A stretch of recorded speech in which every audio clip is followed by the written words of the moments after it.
Buenos días, bienvenidos al ciclo de seminarios del Departamento de Economía, que vuelven después de un pequeño receso durante el mes de septiembre. Y empezamos con la presentación que nos va a presentar uno de sus trabajos de tesis de doctorado, que tiene que ver con las posibles economías de escala del gasto público en las municipalidades chilenas. Entonces, le damos la palabra a Alicia.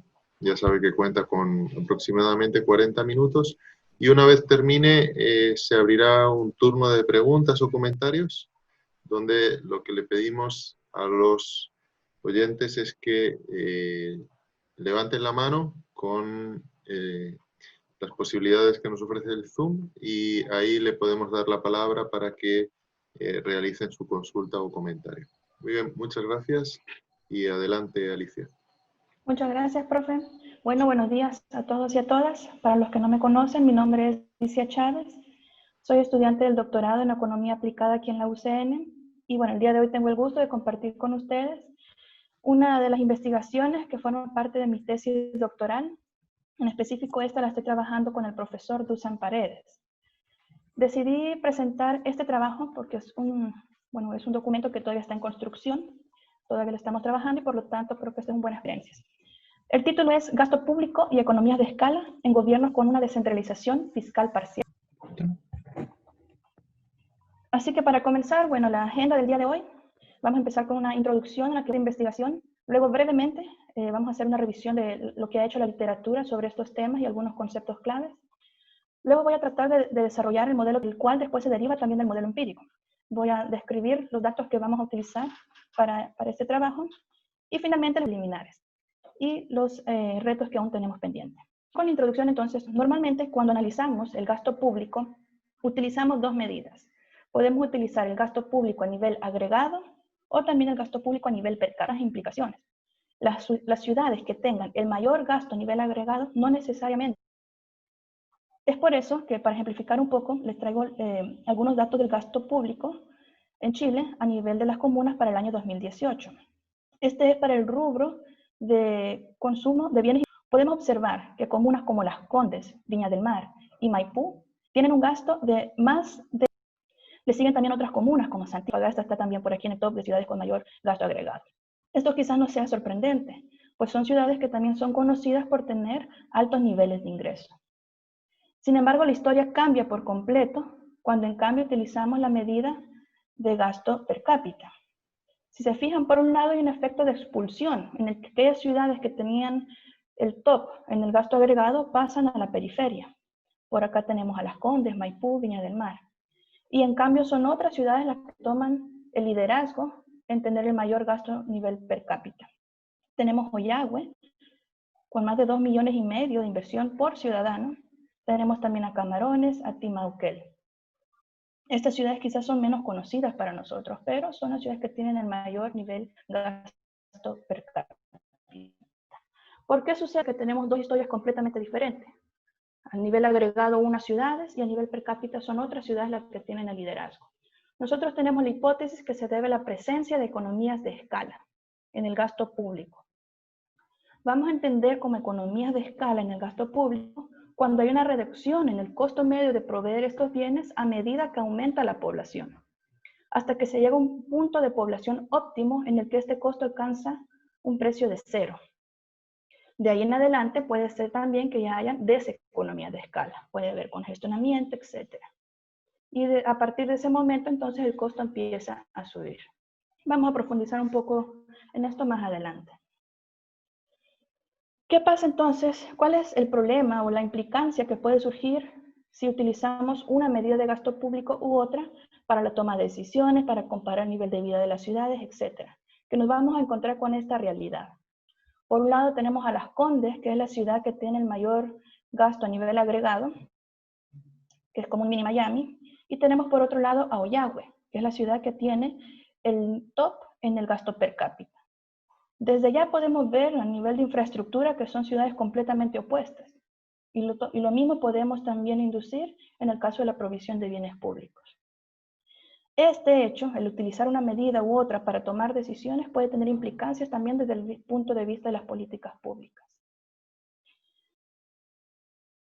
El tipo de implicaciones, entonces, que pueden surgir aparte de esto, yo voy a enumerar al menos 3.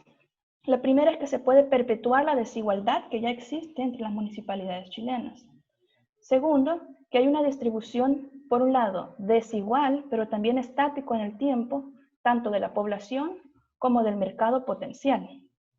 El mercado potencial es un concepto que se utiliza principalmente en la nueva geografía económica y nos dice que a mayor mercado potencial, mayor posibilidad de desarrollo o de crecimiento de una región. Y la tercera implicación es las capacidades desiguales fiscales que tienen las comunas chilenas. A continuación vamos a profundizar un poquito en cada uno de estos puntos. En cuanto al primer problema, que es la perpetuación de la desigualdad, el problema surge que asumamos que el gobierno central utiliza la medida de gasto per cápita para decidir la asignación de fondos. Bajo este criterio, aquellas comunas que tengan la mayor gasto per cápita van a recibir menos presupuestos, menos transferencias del gobierno. Si esto se hace, como vimos el caso de Ollagüe, podríamos estar condenando a estas comunas a permanecer en la pobreza o permanecer rezagadas. Y justamente con algunos indicadores vemos que esa relación es lo que sucede. En este gráfico, en el lado izquierdo, tenemos en el eje X el índice de desarrollo comunal, que justamente acaba de salir en este mes de septiembre para Chile en el 2020. Y en el eje Y tenemos el gasto per cápita del 2018. Podemos observar que hay una relación inversa entre ambas variables. Aquellas comunas que tienen el menor índice de desarrollo económico son también las comunas que tienen el mayor gasto per cápita. Acá tenemos algunas de las municipalidades que estaban en nuestro top de gasto per cápita. Si siguiéramos el criterio, entonces, estas comunas no recibirían fondos, recibirían menos fondos y por lo tanto no podrían invertir en mejorar sus condiciones de desarrollo. Este mismo patrón se repite también con otros indicadores como por ejemplo la subdimensión, que también forma parte del índice de desarrollo comunal de educación. Pasando al segundo problema, no es sorpresa para nosotros quizás saber que en Chile hay una distribución desigual de la población. El 43% de la población urbana está en el 1.6 de la superficie chilena. Eso también influye en el mercado potencial, que hace que varíe muchísimo en cada una de las municipalidades. Esto en parte se debe a lo que en la nueva geografía económica se le denomina las causas de primera naturaleza, que son aquellas condiciones geográficas, territoriales, no creadas por el hombre, que influyen en cómo se va a distribuir la población a lo largo de un país. Y bueno, Chile sabemos que es bien particular en sus características geográficas. Tenemos por un lado el desierto, por otro lado la Antártica, y esto hace que haya una mayor distancia entre las comunas y que también sea más difícil entre estas comunas compartir beneficios y también que se den las economías de escala. Tenemos evidencia de esta distribución desigual y estática de la población. En el eje Y tenemos la población comunal, en este gráfico.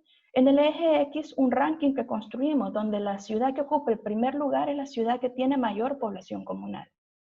Aquí podemos ver varios puntos interesantes. Primero, las líneas rojas punteadas nos indican el promedio en cada una de estas variables. Tenemos el primer cuadrante, el segundo cuadrante, el tercer cuadrante y el cuarto cuadrante.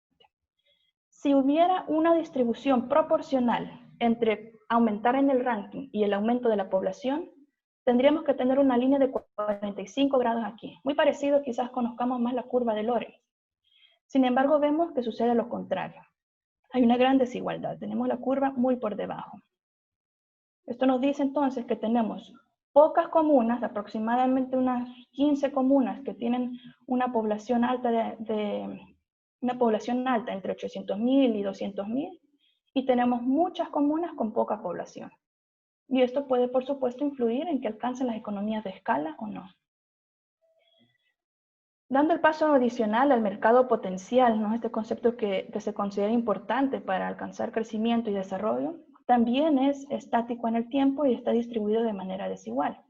Hemos construido esta matriz de transición de Markov del mercado potencial, en el que tenemos por un lado los cuartiles del mercado potencial, donde el cuartil 1 tiene menor mercado potencial y el cuartil 4 tiene mayor mercado potencial, y luego tenemos acá también los del año 2018. Esta tabla se lee de manera sencilla. Prácticamente la diagonal es la que nos dice aquella cantidad de comunas que no han cambiado de cuartil a lo largo de los años. A manera de ejemplo, el 97.7% de las comunas que en el 2009 pertenecían al cuartil 1, en el 2018 siguen perteneciendo al cuartil 1. Es decir, no hay una variación realmente entre movimiento entre cuartiles a lo largo de este rango de tiempo. Y esto, por supuesto, esta distribución desigual y estática en el tiempo de la población y del mercado potencial puede estar afectando las capacidades de las comunas para estar alcanzando las economías de escala. Y el tercer punto, las municipalidades, debido al modelo fiscal que tiene Chile, pueden generar fondos propios. En específico, en Chile se les llaman los famosos ingresos propios permanentes, IPP. Los IPP los pueden recolectar a través de tres fuentes: los impuestos territoriales, los impuestos comerciales y a través de pagos de licencias y de vehículos. El problema es que esta generación de fondos a través de estas tres diferentes fuentes también es bastante desigual. Y esto causa que algunas comunas no les alcancen los fondos propios para proveer los bienes y servicios básicos, sino que algunos, al contrario, dependen más del gobierno y por lo tanto quizás sean menos responsables en la recolección de fondos locales. Para evidenciar esto, hemos construido el índice de Gini. Recuerden que el índice de Gini, 0 significa mayor equidad y 1 significa máxima desigualdad. Lo primero que podemos observar es que sin importar si nos estamos refiriendo al impuesto territorial, al impuesto a la propiedad comercial o al registro de vehículos, o en su conglomerado, el IPP, hay una alta desigualdad. Entonces, la desigualdad ronda entre el 7 y el 8%. Pero además, algo que es interesante es que esta desigualdad también se ha mantenido a lo largo del tiempo. Si se fijan, realmente no varía entre el 2009 y el 2018. Otro punto que me pareció importante destacar es que si comparamos la desigualdad que hay a nivel de ingresos municipales, es incluso mayor que la desigualdad que hay a nivel de ingresos individuales. Y eso que ya es mucho decir, porque de por sí este Gini a nivel de ingresos también es bastante alto. Y esto pues es preocupante considerando que además en Chile hay políticas públicas orientadas a disminuir esta desigualdad, como es la creación del Fondo Común. Y bueno, considerando todos estos aspectos y que al utilizar una medida u otra surgen todos estos dilemas entre las ciudades y la desigualdad que hay en estas ciudades, nosotros tenemos la hipótesis de que detrás de esto hay algo, que quizás presencia de economía de escala. Por lo tanto, esta investigación tiene como objetivo evaluar la presencia de economía de escala en el gasto público local y nos vamos a enfocar en estas particularidades de Chile que acabamos de abordar, tanto los aspectos geográficos como la heterogeneidad fiscal. En cuanto a la revisión de literatura, antes quisiera profundizar un poquito más en qué vamos a entender por economía de escala. En economía de escala vamos a entender como la reducción del costo medio a medida que aumenta la población hasta que llegamos al punto óptimo. En este gráfico está representado por la línea roja. El punto óptimo de población donde el costo es 0. De ahí en adelante pueden ocurrir deseconomías de escala, donde el costo en lugar de bajar incluso empiece a subir. Vamos a continuar. Listo. En cuanto a lo que ha hecho la literatura en economías de escala, lo hemos dividido en diferentes ramas. Primero, algunos trabajos que lo hacen para tipos de bienes específicos. Entre los más importantes tenemos, por ejemplo, a Gimaya y Brempong en el 87, a Bastista, Guillamón y Benito en el 2013, que lo hacen para la provisión, por ejemplo, de policías, de agua, vivienda y cultura. Para este tipo de trabajo es importante considerar qué es lo que la Constitución considera como un bien público. En este caso se utiliza la vivienda, por ejemplo. Esto en Chile no sería algo realizable. Hay otra línea de investigaciones que diferencia por modelos fiscales. Diferencia entre modelos centralizados y los no centralizados. En los no centralizados encontramos una descentralización, pero también la descentralización fiscal parcial. La mayoría de trabajos estudian la descentralización y la centralización como un choque. como pasar de un Estado centralizado a descentralizado y el efecto que eso tiene en las economías de escala. Y estos son algunos de los trabajos más importantes. Nosotros nos ubicamos acá, en la rama de la descentralización fiscal parcial. La descentralización fiscal parcial, en pocas palabras, es como un intermedio entre una centralización total y una descentralización. Es un modelo en el que las comunas pueden generar fondos propios para proveer bienes públicos, pero también reciben transferencias del gobierno central. Si se fijan, esto es el caso que estamos planteando también para Chile y por eso nos insertamos bajo esta rama. Vamos a continuar. Profundizando ahora en el modelo teórico, yo he escogido algunas de las ecuaciones más importantes y en cada ecuación voy resaltando los puntos que considero relevantes para que entendamos todo el trabajo que se va a realizar. Si alguno de ustedes quisiera profundizar en el modelamiento matemático, yo con gusto les puedo compartir después el apéndice matemático. Vamos a partir asumiendo de que cada una de las comunas chilenas tiene su propia función de producción de tipo Cobb-Douglas con retornos constantes. Además, vamos a permitir que haya una dependencia espacial en tecnología entre las municipalidades. Por lo tanto, esta función de producción va a depender de un nivel de tecnología, que está representado por B, de capital y de labor, de trabajo.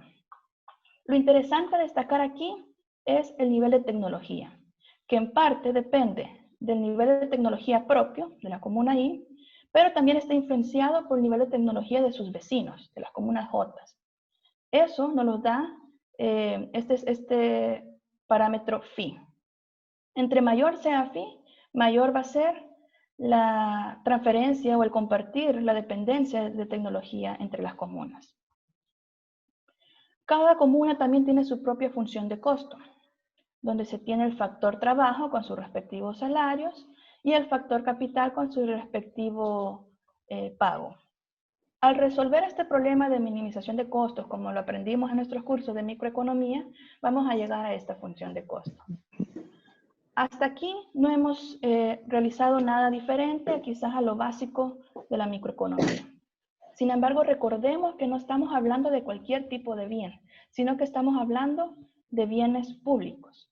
Por lo tanto, es importante hablar de la calidad.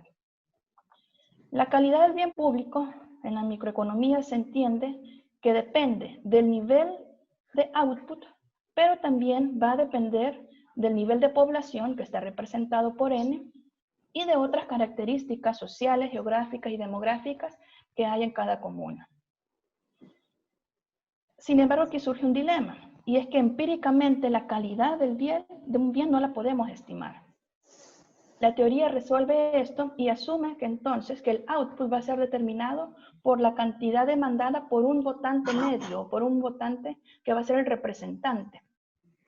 Se asume entonces que Q va a ser igual a las preferencias idiosincráticas de ese votante medio, el precio de ese bien público y el ingreso del votante medio. Y aquí encontramos otro dilema. Nosotros realmente no pagamos un precio por un bien, pero sí se hace por medio de los impuestos. Nosotros pagamos impuestos para recibir bienes y servicios públicos. Se asume entonces que el precio de ese bien va a depender del tax share o de esa recolección de impuestos, que es lo que tenemos en la ecuación 6. Al unir estas ecuaciones y al despejarlo, vamos a llegar a lo que tenemos en la ecuación 7. En este punto les pido que den un salto de fe conmigo y confíen en que al combinar todas estas ecuaciones con la función de producción y la función de costo, nosotros vamos a llegar a nuestra función de gasto. Esta función de gasto, bueno, tenemos el gasto público. Si se fijan, también tenemos un rezago espacial del gasto público, que esta matriz W surge desde el momento en que introducimos phi en nuestra función de producción y permitimos que hubieran efectos spillover entre las comunas. Tenemos nuestras principales variables de interés, que son población y población al cuadrado. Y tenemos también X, que representa un vector de diferentes factores de oferta, que afectan, de costos, que afectan el gasto público, y D, que representa otros factores, un vector de factores de demanda. Al ver esta ecuación, que hasta ahorita es un modelo teórico y es estructural dado por la microeconomía, ya podemos ver las implicaciones empíricas que van a significar para nosotros poder estimar esto. Lo primero es que necesitamos tener data panel. Necesitamos poder rastrear el gasto público y las otras variables para cada comuna a lo largo de varios años. Además, necesitamos la existencia de una matriz W y que esta matriz W sea estimable empíricamente. Y además, dada la realidad de Chile que hemos abordado desde la introducción, es importante agregar en este modelo las características geográficas y fiscales de Chile. Por lo que nuestro modelo teórico lo podemos trabajar y llevarlo a nuestro modelo empírico, el modelo que vamos a poder estimar. Ahora, hasta este momento, hasta esta presentación, no vamos a permitir la dependencia espacial. Es decir, en nuestra función de producción que teníamos phi, en estos momentos vamos a asumir que phi es 0. Por lo tanto, yo ahorita no les voy a presentar resultados de la parte espacial, lamento decepcionarlos. Dado que es un trabajo preliminar, les voy a presentar los resultados sin la parte espacial. Desde que empezamos a hacer las estimaciones en este trabajo, tomamos esta decisión. Por un lado, porque queremos tener como una línea base, por así decirlo. Y luego, cuando hagamos la parte espacial, poderlo comparar y ver qué significa esta incorporación de los efectos espaciales. Por lo tanto, nuestra especificación empírica es lo que tenemos en la ecuación 9. Tenemos como variable dependiente el gasto público municipal para cada comuna y en el tiempo t. Tenemos también un vector de efectos fijos idiosincráticos de cada municipalidad. Tenemos también efectos periódicos, efectos de tiempo, temporales. Luego tenemos nuestras principales variables de interés, que es población y población al cuadrado. Tenemos X, que representa un vector de factores de costo que afectan el gasto público. Y D representa un vector de factores de demanda que también afectan el gasto público. Y luego, por supuesto, nuestro término de error. En cuanto a los datos, vamos a utilizar un panel hasta el momento desbalanceado. Este desbalanceamiento, si ustedes ven, revisan el n en cada una de estas variables, no es tanto, por lo tanto no afecta la credibilidad de nuestros resultados. Es un panel para 10 años, desde el 2009 hasta el 2018, con aproximadamente 343 municipalidades. Nuestra variable dependiente siempre es el gasto público per cápita. Utilizamos el gasto en bienes y servicios de consumo. ¿Por qué escogimos este rubro? Porque es un rubro que está limpio de transferencias ministeriales, sino que es realmente enfocado en la capacidad que tienen los gobiernos locales de la generación de fondos propios. Entre los factores de costo, aquel vector X que les comentaba, incluimos, por supuesto, nuestra variable principal de interés población. Tenemos también los salarios del sector público como un proxy al salario de labor. Tenemos población de más de 65 años, porque en literatura se considera pues, que son más vulnerables, necesitan de otro factor y por lo tanto es un factor de costo. Tenemos también densidad poblacional. Y tenemos otras características geográficas como distancia desde la capital de Santiago, distancia de la capital regional. Tenemos también nuestra medida de mercado potencial. Esta medida la creamos nosotros. Es una medida que considera el tamaño de la población y también la distancia que hay entre cada una de las comunas respecto a su comuna vecina. Y se va a entender como comuna vecina aquella que esté a un radio de 200 kilómetros de distancia. Y también hemos utilizado como control la clasificación que fue creada por el SUBDER. El SUBDER es la Secretaría de Desarrollo Regional y ellos, en un intento de capturar toda esta heterogeneidad geográfica, fiscal que tiene Chile, crearon una clasificación de 5 niveles de comunas. Y pues nosotros hemos incorporado también esta clasificación. Por el lado de los factores de demanda, de gasto público, utilizamos el ingreso de un votante medio, un representante. Esto es importante porque en una comuna donde los ingresos son mayores van a demandar también otros bienes o bienes de mayor calidad. Tenemos también el tax share, que ha sido calculado como la recolección de impuestos, como el ratio entre la recolección de impuestos y los ingresos propios permanentes. Tenemos también como control la tasa de empleo a nivel de comuna. Esta variable fue obtenida de la CACEM y si bien sabemos que quizás no es representativa a nivel comunal, concluimos que los beneficios de incluirla superaban el hecho de no incluirlas. Y finalmente, debido a que nuestro marco del tiempo, que empieza en donde se dio el superciclo, y que Chile es un país que depende altamente de la minería, incluimos un control también por el índice de precio de los metales. Este índice de precio, algunos de ustedes lo conocen, es de Álvarez 2018, si no me equivoco. Y bueno, ya para entrar a los resultados, para esta presentación yo siempre les voy a hablar de dos modelos. El modelo parcial, en el que vamos a incluir todas nuestras variables, de las variables principales, población, población al cuadrado, y aquellos factores de costo. No vamos a incluir en este modelo parcial los factores de demanda. Es hasta el modelo 2, al que le vamos a llamar modelo completo, en el que incluimos los factores de demanda. Ambos modelos los vamos a estimar tanto con efectos fijos como efectos aleatorios. ¿Por qué? Bueno, los resultados que nosotros teníamos hasta ahorita eran exploratorios, viendo el comportamiento de los datos, y pues me pareció importante compartirles a ustedes esto. Hemos hecho algunos test de Hausman, sin embargo, los resultados todavía no son concluyentes. Y bueno, entre los resultados principales, esta es la tabla de correr nuestro modelo empírico. Tenemos en las primeras dos columnas el modelo parcial con los efectos aleatorios y efectos fijos, y las últimas dos columnas es el modelo completo, también con efectos fijos, efectos aleatorios, perdón, y efectos fijos. Una de las debilidades, quizás no debilidades, pero retos de esta área de la literatura es que es muy difícil desde una tabla saber si hay economías de escala o no, que es lo que nos interesa a nosotros. Por lo tanto, de aquí, de esta tabla, yo solo voy a destacar que tenemos los signos esperados en nuestras variables de interés. La población tiene signo negativo y población al cuadrado tiene signo positivo. Es decir, pareciera que así se va a cumplir esa curva de economía de escala que estamos buscando. Para nosotros poder verificar si hay economía de escala o no y encontrar ese nivel óptimo de población, lo que tenemos que hacer es derivar el gasto público con respecto a la población.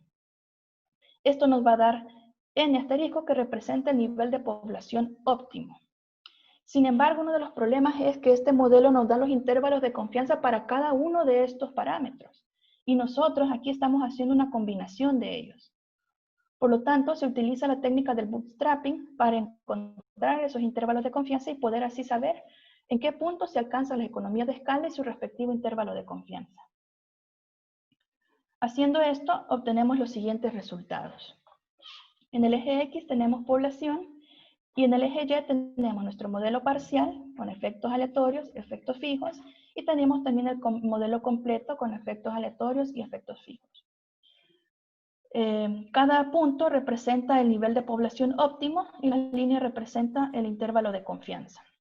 De manera general, lo que podemos observar es que sin importar el modelo y sin importar el tipo de efectos que utilicemos, el nivel óptimo de población ronda entre los 600.000 y las 800.000 personas.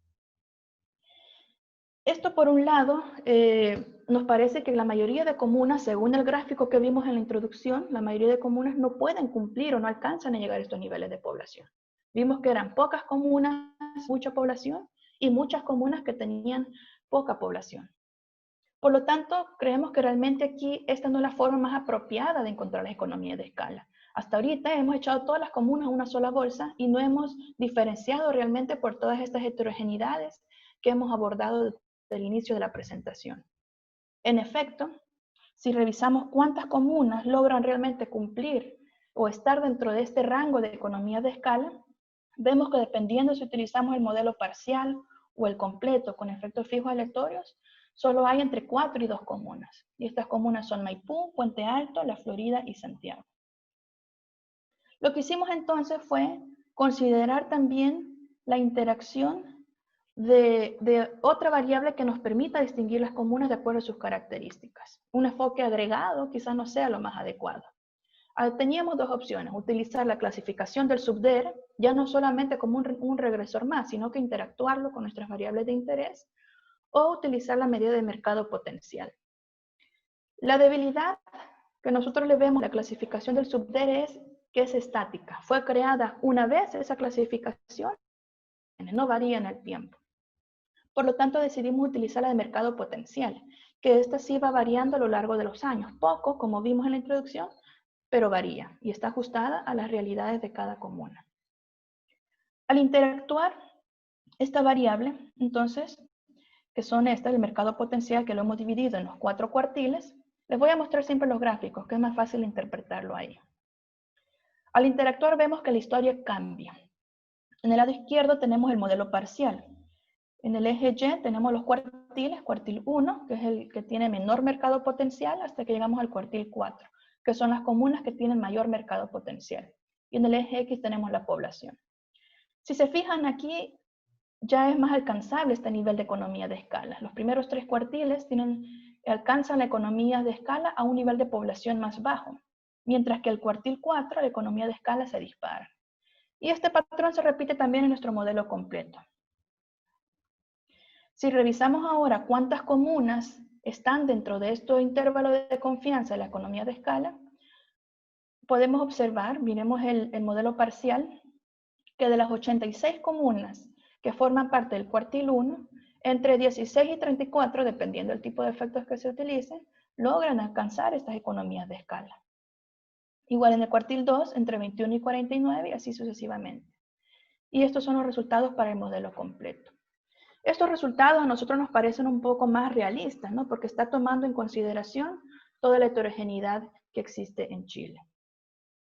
Y para terminar, los retos que aún tenemos pendientes, bueno, pues por supuesto que desarrollar toda la especificación espacial, la construcción de las matrices y estimar los modelos. Estamos pensando también en qué otra medida alternativa podemos utilizar para la responsabilidad fiscal y que esto también se evidencie en los resultados. Y por último, quizás no en este paper, pero más adelante, sería interesante saber si estas comunas que están alcanzando economía de escala son efectivamente aquellas que proveen mejores bienes de servicio a la comunidad o no. Esa sería mi presentación. Les agradezco su atención. Cualquier comentario o sugerencia que tengan, pues aquí estoy y ojalá que pueda contestarles. Muchas gracias.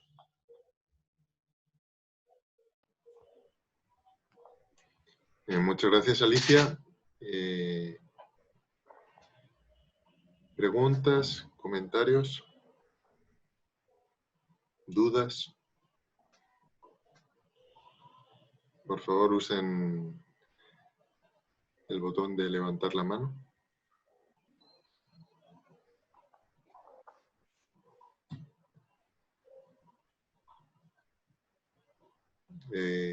Adelante, Víctor. Alicia, ¿me escucha bien, Alicia? Sí, profe, lo escucho bien. Fantástico. Felicidades por su trabajo, es un trabajo muy lindo y se nota que le ha puesto mucho empeño a ello. Gracias. Yo tengo comentarios y preguntas quizás al mismo tiempo. Yo creo, Alicia, que sería adecuado quizás generar mayor esfuerzo en unir el modelo teórico con la derivación empírica. Hasta el momento están muy separadas, ¿ya? Okay. O sea, usted parte con una función Cardalas, que de hecho usted asume que es de rendimientos constantes a escala. Así es. Entonces, claro, ahí empieza a generarme a mí ruido, probablemente quizás por mi desconocimiento del tema, de que cómo a partir de una función que asume que el alfa y beta supongo que serán igual a 1, después llega una especificación con gasto en el cual se va a testear si hay economías de escala o no. ¿Me entiendes? Entonces, como que parte con restricción. Eso no lo entiendo muy bien, entonces quizás sería bueno ahí ahondar en un trabajo futuro para que nos vaya quedando más claro. Okay. Tengo una pregunta, y otra una pregunta que tengo, Alicia. ¿Cuál es la razón que usted cree que un modelo espacial debiera ser valioso en este contexto? O sea, ¿por qué si entiendo bien, el gasto de una municipalidad va a depender del gasto de las municipalidades vecinas? ¿Cuál es el proceso espacial que hay ahí? ¿Me lo podría explicar? Correcto. Sí, bueno, la parte espacial se incorpora desde nuestra función de producción, ¿no? En el que decimos que la tecnología que yo aplique en mi comuna también va a depender de la tecnología que tenga mi comuna vecina. Quizás la forma más fácil sea ver algún ejemplo. Esto se puede dar más en unas comunas que en otras. Acá en el norte, por las mismas condiciones geográficas, creo que puede ser un poco más difícil. Pensemos en la región metropolitana. Si una comuna incorpora un sistema de riego o una nueva tecnología de limpieza de calle, puede ser influenciada también o influenciar a las comunas vecinas para que también incorporen este mismo sistema. Puede ser que el mismo proveedor que se la fue a ofrecer a una comuna también se lo ofrezca a otra comuna. O incluso que el flujo de personas que hay en otras comunas también influya de alguna manera en esta dependencia, digamos, de tecnología. Un poco por ahí va la idea de incorporar este aspecto espacial. O sea, yo debiera esperar entonces que, por ejemplo, comunas que son más eficientes, o sea, tienen un costo promedio de provisión del bien público más bajo, estén rodeadas probablemente de comunas que también tienen el costo promedio de provisión más bajo también, ¿cierto? Sí, correcto. Eso se esperaría. Dígame, perdón, adelante. Y que por eso nos parece importante la medida del mercado potencial, porque en el mercado potencial se considera la distancia que hay entre las comunas. Perfecto. Y una última duda nomás, Alicia. Usted dijo que el punto eficiente se alcanzaba donde el costo promedio de provisión, ¿qué valor tenía? Cuando llega a cero, lo más cercano a cero. Ah, o sea, podría pasar de que el costo, o sea, uno podría observar que el costo de provisión promedio de un bien público sea cero. ¿Eso es lo que quiere decir? Si lo pensamos desde el punto de vista de que cuando hay mayor población, también significa que hay más personas contribuyendo con impuestos y por lo tanto los costos de proveer este bien de alguna manera se pueden como diluir, digamos, en este nivel, entonces ahí podríamos considerar que sí. Sí, me causa, sí, bueno, ya, eso, Alicia, muchas gracias. Gracias, profe. Bien, ¿más comentarios, más preguntas?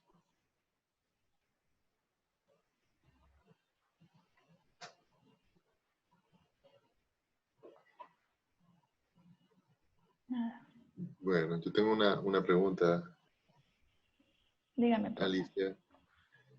Bueno, a partir de estos resultados preliminares, yo sé que es preliminar, ¿no? Y por lo tanto, claro, sí. Puede cambiar en el futuro, pero una vez tú encuentras este resultado, ¿a qué tipo de decisión de política te puede llevar?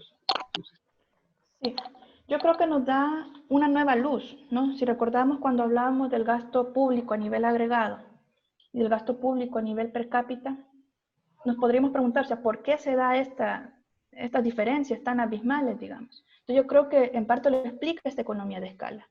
Podría suceder entonces que cuando los hacedores de políticas quieran tomar decisiones respecto a evaluar bienes públicos, respecto a la distribución de recursos públicos, a la asignación de un gobierno regional o nacional a las comunas, quizás puedan también incorporar en estos criterios estas economías de escala. Podría ser. O sea, solamente en la parte distributiva estarías pensando como una consecuencia de esto. Los criterios de distribución.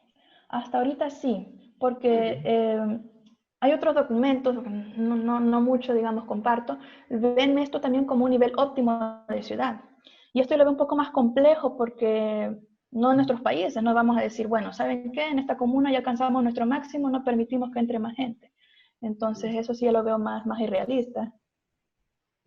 De acuerdo. Adelante, Yasna. Hola, ¿me escuchan? Es que estoy con mi internet intermitente, así que estoy desde el teléfono. ¿Pero me escuchan bien o no? Sí, escuchamos. Sí, escuchamos. Bien.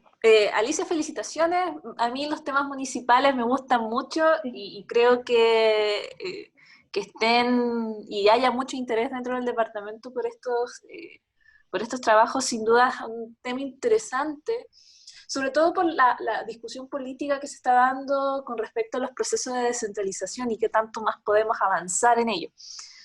Yo tengo una duda, porque no sé si no escuché bien en la presentación, pero hay un tema importante, sobre todo, y a raíz también de la duda que tenía Víctor con respecto a la justificación de utilizar este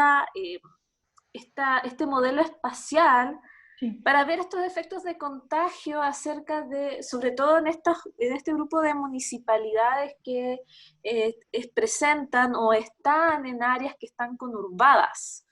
Y claramente podría en ese escenario, podríamos hipotetizar la existencia de estos efectos de contagio, sobre todo pensando en el gasto y cómo éstas pueden afectar finalmente los gastos que realizan las municipalidades.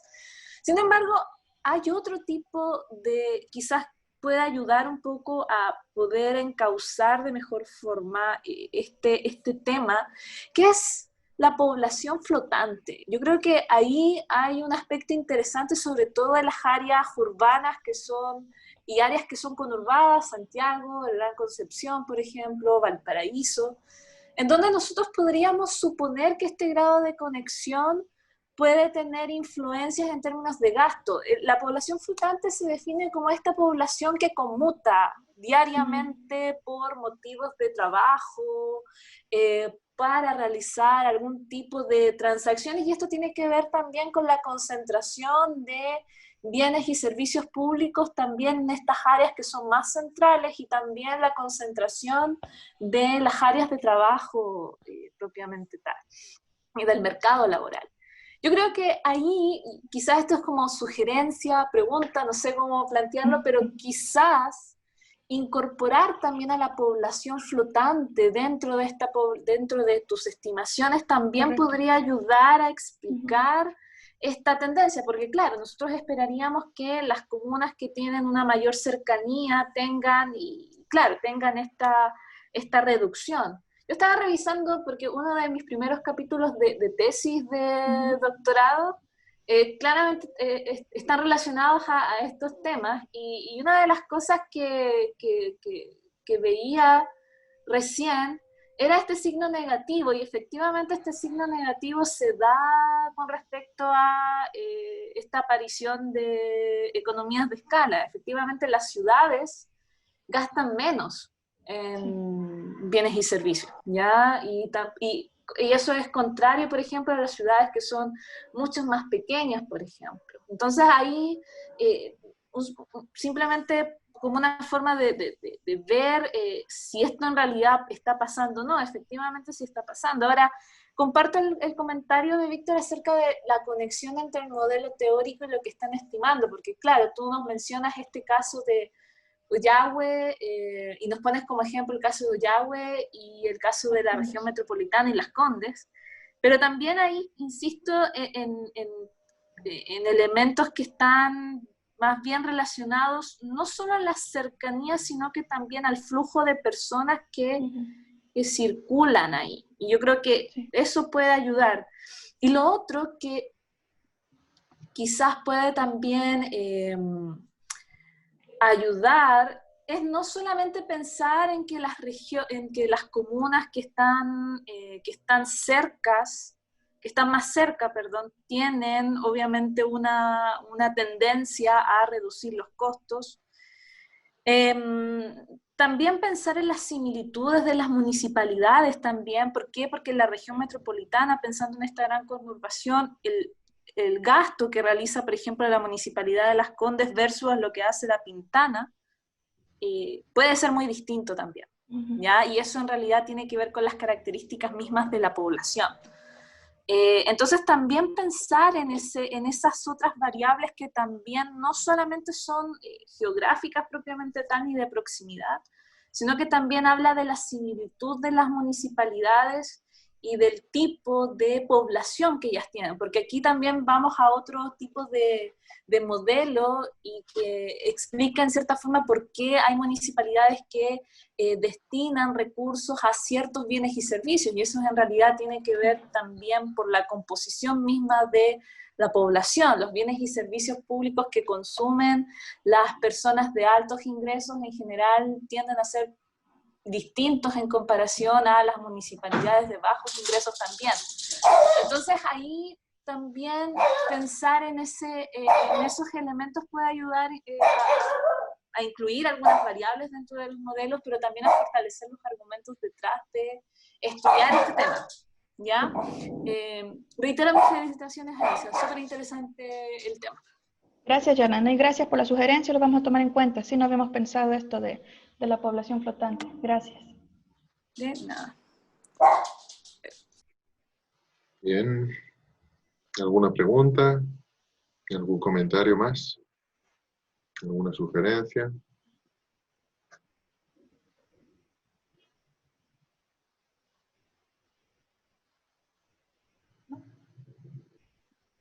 Bueno, ahí Víctor ha vuelto a levantar la mano. Sí, aprovechando el espacio. Solo tengo, Claro. Alicia, una duda. Dígame. ¿Tiene alguna preocupación particular en la estimación empírica? Me refiero, usted usa modelos de efectos fijos, aleatorios, pero claro, usted lo dice en un momento, estoy recién empezando a hacer estimaciones, así Claro. que para ver en realidad cómo se pueden comportar los resultados, pero ¿hay alguna preocupación particular que tenga en la estimación? Hasta el momento no. Lo más es que habrá que revisar las variables que no varían en el tiempo, si se usan ¿Ya? efectos fijos, pero Ya. hasta el momento no. Ya, o sea, no preocupa, siendo más específico todavía, Alicia, no Diga. preocupa que la variable de interés sea altamente endógena en el modelo. No lo habíamos considerado, profe. Ya, ok. Sí, Claro, porque si te das cuenta, la población que cada comuna tiene sí, no es exógenamente asignada, es altamente endógena, ¿cierto? sí. Entonces, y altamente endógeno probablemente con el gasto también. ¿Me entiendes? Entonces, yo no sé si eso, es que porque lo digo con cautela porque no Sí, sí. sé qué tan importante sea en lo que están estimando. Por eso se Mm, le preguntaba para saber si lo había, pero si probablemente no lo han abordado, es que quizás no sea tan relevante. Porque no es como, o sea, no es un efecto causal de uno a otro, es un ujú, punto sí, en el no. cual pasa algo. Sí, pero era eso nomás, Alicia. O sea, si usted Sí, me dice que probablemente no, sí, no no hay. sé si tendría que ver en que por eso es Ya. que se usa el gasto per cápita, quizás, y no el gasto agregado. No sé. Mm. Sí, Que quizás va sea un un poco. punto. Ujú, Claro, más allá o sea, que la técnica del aleatorio, del efecto aleatorio o efectos fijos no dependa más que nada de la disponibilidad de datos, sino que pueda claro, ser con alguna particularidad, a de lo una mejor tiene que, estrategia. claro, una estrategia de identificación a lo mejor, ¿ya? Sí, quizás Correcto, eso sí, sería bueno en la próxima, cuando vaya avanzando, sí, definirlo. o sea, porque si no es importante, quizás es bueno decirlo, igual, porque no va a faltar que con alguien como yo que vaya a preguntar en Claro. realidad, bueno, entonces quizás para dejar claro inmediatamente la partida. Solo Ya, eso nomás. perfecto. Súper. Gracias, profe. Bueno, se acerca el momento de las últimas oportunidades para hacerle sugerencias a Alicia. Nadie dice nada. Una preguntita que me surge. Ustedes han considerado el gasto público en conjunto, ¿verdad? ¿A qué se refiere con conjunto agregado? Agregado. Sí, pero Eh, en las estimaciones tenemos el gasto per cápita. Ujú. Pero ¿no han pensado que estas economías de escala podrían variar según el tipo de gasto público? El rubro que elijamos, digamos. Sí. Sí, claro. En un inicio, bueno, yo bajé toda la información que estaban disponible en CINIM, todos los diferentes rubros de costos. Eh, pero al final elegimos esta, que es el gasto en bienes y servicios de consumo. Primero porque según la descripción del mismo sistema del CINIM, es en la que contiene esta provisión de bienes públicos, que era lo que nos interesaba. Y segundo, que además es un rubro que está limpio de las transferencias ministeriales. Entonces podemos ver más la capacidad propia de las comunas. Pero sí, por ejemplo, estos trabajos que le mostraba que lo hacen por tipos de bienes, utilizan rubros específicos. Podría usarse, por ejemplo, quizás en otro trabajo, el gasto en bienes culturales, que también es otra categoría, el gasto en bienes recreativos, programas recreativos, etcétera, que también sería interesante. Que pueden tener distintas Ujú. economías de escala, ¿no? Claro, O como no, por tipo de bienes, o no tenerlas. o no tenerlas, correcto. Está bien. Sí. Bueno, última oportunidad para presentar, comentar, preguntas. Bueno, pues entonces muchas gracias, Alicia. Gracias a Lo ustedes. dejamos aquí por hoy y les esperamos la próxima semana. Hasta luego. Así es. Gracias. Chao. Chao, chao.